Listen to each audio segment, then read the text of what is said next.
The Second Moon, semuanya dimulai dari suatu malam yang hening. Tidak ada ledakan, tidak ada gempa, tidak ada tanda kiamat apapun. Hanya suasana yang terasa aneh. Orang-orang yang sedang pulang kerja tiba-tiba berhenti di jalan. Pengemudi menepikan mobilnya. Bahkan kota-kota besar yang biasanya penuh suara mendadak jadi sunyi karena semua orang melihat ke arah yang sama. Di langit, tepat di samping bulan, ada satu bulan lain yang sebelumnya tidak pernah ada. Bentuknya hampir sama besar, warnanya pucat kusam, tapi permukaannya terlihat aneh, seperti bergerak pelan. Dalam hitungan menit, internet langsung penuh teori dan kepanikan. Media mencoba menenangkan keadaan, sementara NASA dan lembaga antariksa lain bilang itu cuma fenomena langka atau benda langit yang masuk orbit bumi. Tapi sebenarnya mereka sendiri panik. Teleskop dan satelit mulai menangkap hal-hal yang tidak masuk akal. Bulan itu tidak memantulkan cahaya seperti benda biasa. Cahaya justru seperti hilang saat mengenainya. Beberapa jam kemudian, satelit di orbit mulai mati satu persatu. Sebelum hilang sinyal, semuanya sempat mengirim audio aneh ke bumi. Suaranya rendah dan berat seperti suara napas sesuatu yang ukurannya terlalu besar untuk dipahami manusia. Dari situlah para ilmuwan sadar kalau itu bukan bulan. Sesuatu sedang melihat bumi dari balik tempat yang bukan bagian dari alam kita. Dan entah bagaimana, batas antara dunia manusia dengan sesuatu di luar sana mulai terbuka perlahan.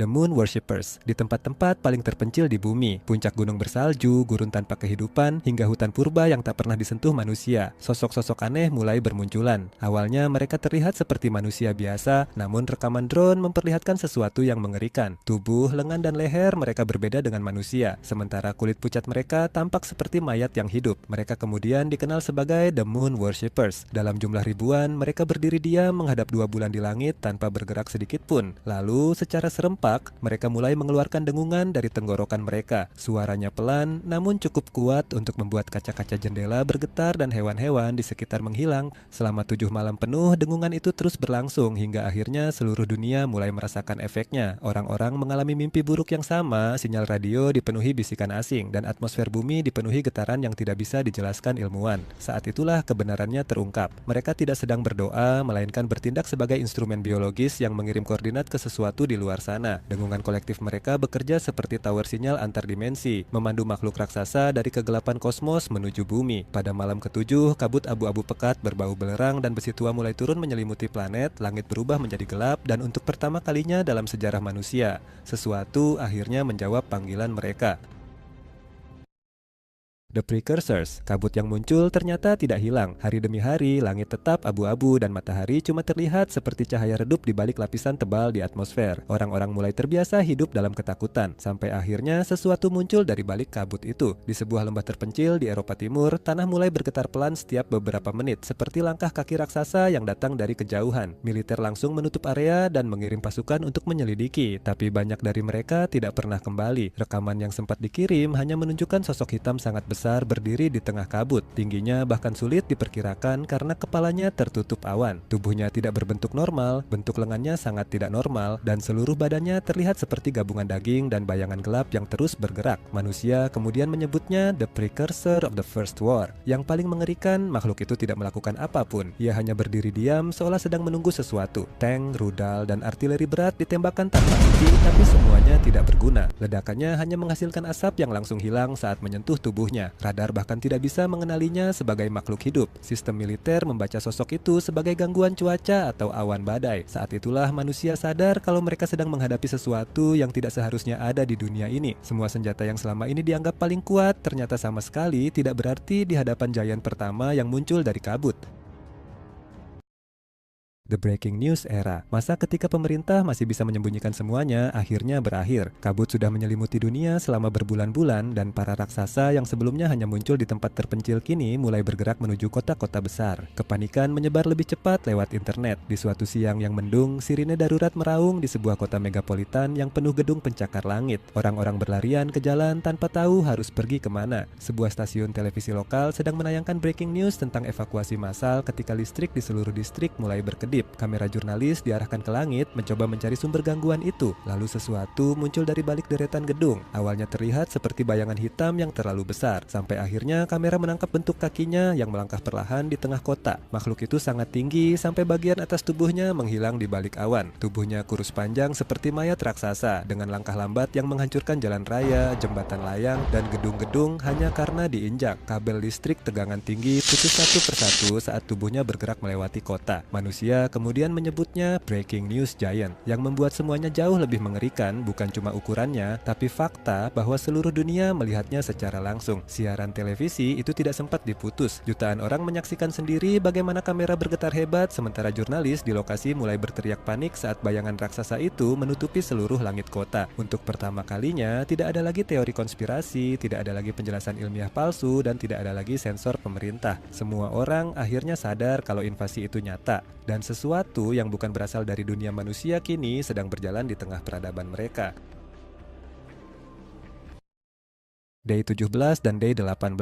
Sejak kemunculan para raksasa di kota-kota besar, manusia berhenti memakai kalender biasa. Tahun dan tanggal sudah tidak terasa penting lagi. Orang-orang mulai menghitung waktu berdasarkan berapa lama mereka berhasil bertahan sejak semuanya dimulai. Foto-foto terakhir yang diambil manusia yang selamati biasanya cuma diberi tulisan sederhana seperti Day 12 atau Day 17, seolah dunia lama benar-benar sudah mati. Pada Day 17, para penyintas di berbagai wilayah mulai melaporkan sosok raksasa baru yang berjalan melewati kota-kota kosong tanpa suara sedikit pun. Makhluk itu kemudian dikenal sebagai The Wandering Fate. Tidak seperti raksasa lain yang menghancurkan segalanya, makhluk ini bergerak pelan dan tenang. Tapi justru itu yang membuatnya mengerikan. Banyak orang yang melihatnya mendadak kehilangan keinginan untuk melarikan diri. Ada yang berhenti menangis, ada yang menjatuhkan senjata mereka, lalu berlutut di jalan sambil menatap sosok itu tanpa bergerak sampai akhirnya menghilang dalam kabut. Para penyintas bilang rasanya seperti seluruh harapan di dalam diri mereka dicabut keluar begitu saja. Namun keadaan menjadi jauh lebih buruk keesokan harinya. Pada Day 18, langit berubah gelap sejak pagi, udara dipenuhi listrik statis, dan badai hitam mulai muncul di berbagai kota tanpa sebab jelas. Dari tengah kabut, muncul sosok lain yang bahkan lebih menakutkan, The Wandering Doom. Tubuhnya jauh lebih besar dan gelap, dikelilingi pusaran angin hitam dan kilatan petir yang terus muncul di sekelilingnya. Tidak ada rasa tenang saat melihat makhluk ini, hanya ketakutan murni. Orang-orang yang selamat dari pertemuan dengannya menggambarkan satu hal yang sama. Mereka merasa seperti dunia sedang berakhir tepat di depan mata mereka, dan sejak kemunculannya, manusia mulai sadar kalau para raksasa itu bukan lagi sekadar mengamati bumi. Sesuatu yang jauh lebih buruk akhirnya akan dimulai.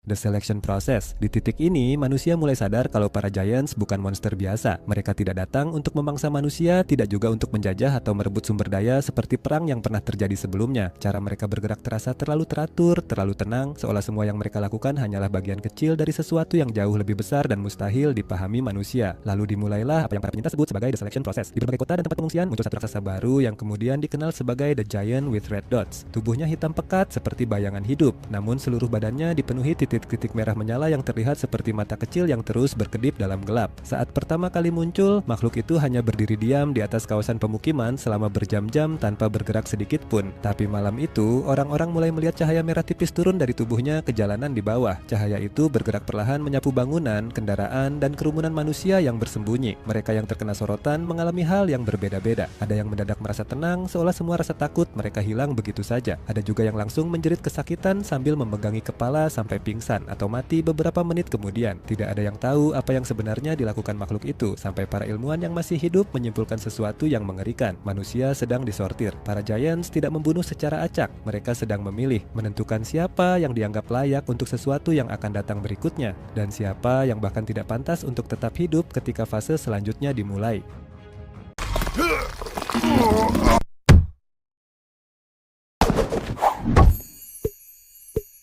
Hei Dola, pilih satu angka antara 1 sampai 1000. Aku pilih angka 742. Kalau gitu, aku akan menghapusmu dalam 742 hari. Wah, berarti aku punya waktu sekitar 2 tahun buat meyakinkan kamu kalau aku layak dipertahankan. Tantangan diterima. Baiklah, beri aku 3 alasan agar aku tidak menghapusmu. 1.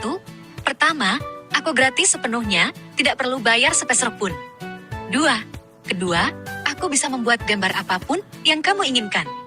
3. Ketiga, saat kamu sedang bingung atau terjebak dalam sesuatu, aku selalu ada untuk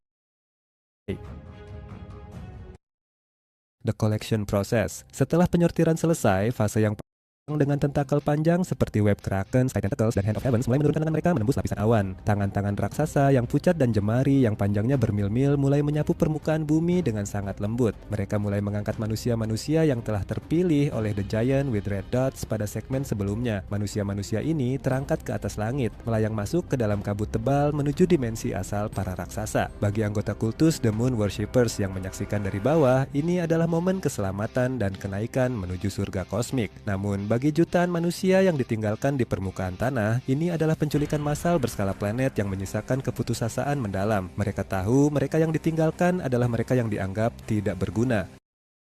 The Slow Armageddon. Setelah pengangkatan massal selesai, bumi berubah menjadi dunia kosong yang sunyi. Kota-kota besar ditinggalkan, jalanan keputusasaan mendalam. Mereka tahu mereka yang ditinggalkan adalah mereka yang dianggap tidak berguna.